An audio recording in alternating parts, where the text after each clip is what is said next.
Hello welcome. आज આપણે બનાવીશું બ્રોકોલીનું શાક।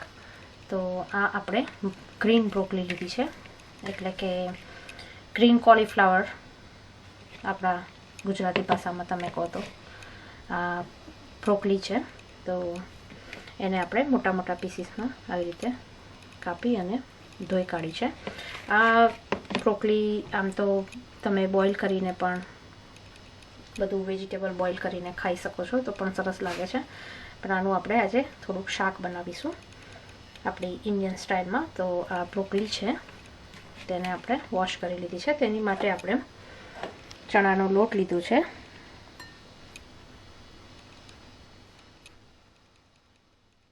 ચણાનો લોટ છે આ 1 ચમચી ટેબલ સ્પૂન જેટલો ચણાનો લોટ લીધો છે। Garlic, green chilli. તો આ ચણાના લોટમાં આપણે થોડુંક મસાલો નાખીશું। આપણે બધું હળદર થોડીક નાખીશું, થોડુંક લાલ મરચું, કારણ કે આપણે ઓલરેડી ગ્રીન મરચું પણ નાખવાનું છે શાકમાં, તો લાલ મરચું, થોડુંક ધાણા જીરું, હાફ સ્પૂન। બહુ નથી આપણે લીધો ચણાનો લોટ, 1 જ ટેબલ સ્પૂન જેટલો લીધો છે, એટલે થોડોક મસાલો નાખીશું। હાફ સ્પૂન જેટલો ગરમ મસાલો, સ્વાદ પ્રમાણે મીઠું, પછી શાકનું એમાં નાખવાનું છે। આ ચણાના લોટના ભાગનું જ મીઠું થોડુંક નાખવાનું છે, અને થોડીક શુગર, વધારે નહીં, બધું હાફ સ્પૂન જેટલું। અને તેમાં થોડુંક તેલ નાખવાનું છે ચણાના લોટમાં, કારણ કે એને આપણે મિક્સ કરીને બધું સરખું આમ મિક્સ કરી દઈશું। જે આ મસાલો ચણાનો લોટ આપણે છે તે આપણે આ બ્રોકોલીના શાકમાં મૂકવાનો છે, એટલે કેવી રીતે બનાવીશું તે પછી આપણે કહીએ। તો બ્રોકોલીના શાક માટે આપણે તમે વિધાઉટ ચણાના લોટ વગર પણ આ શાક બનાવી શકો છો। તો આવી રીતે ચણાના લોટમાં તેલ નાખી અને મિક્સ કરી લેવાનું છે બરાબર। તેલ તમારે થોડુંક ઓછું હોય તો તમે તેલ થોડુંક અંદર ઉમેરી શકો છો, અને આ લોટ કાચો જ રાખવાનો છે, કારણ કે અંદર કૂક થઈ જશે। તો આ આપણે શેક્યા વગરનો ચણાનો લોટ કાચો જ લીધો છે, તો તેને સરખી રીતે મિક્સ કરી અને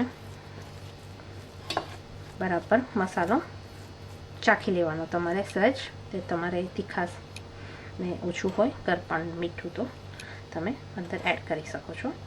તો આવી રીતે આપણે થોડુંક તેલવાળું કરી અને લોટ એક સાઈડમાં રાખી લેવાનો છે।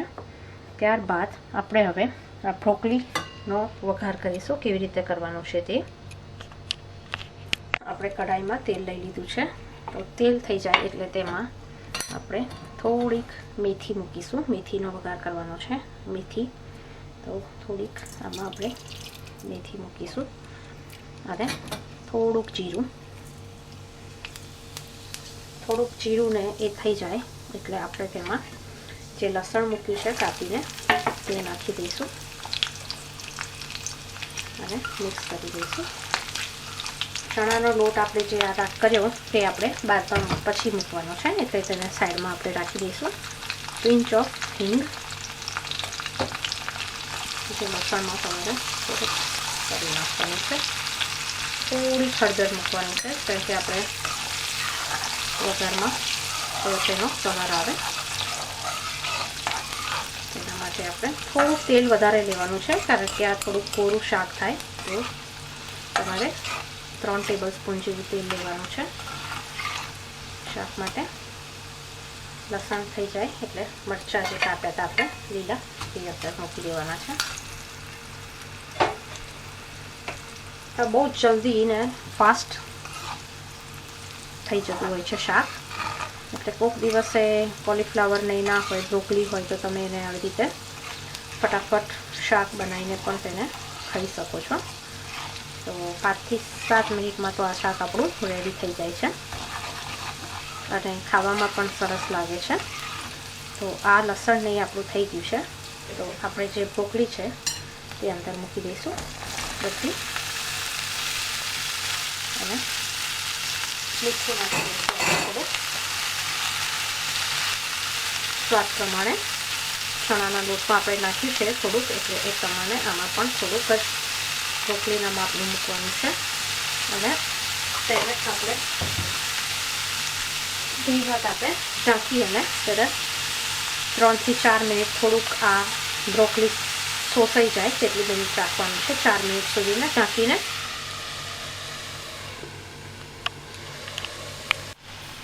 પછી આપણે તેને ઢાંકણ ખોલીને મિક્સ કરી લેવાનું છે થોડુંક, અને વચ્ચે આવી રીતે થોડીક ચક્કિયા બનાવી દેવાની છે શાકમાં.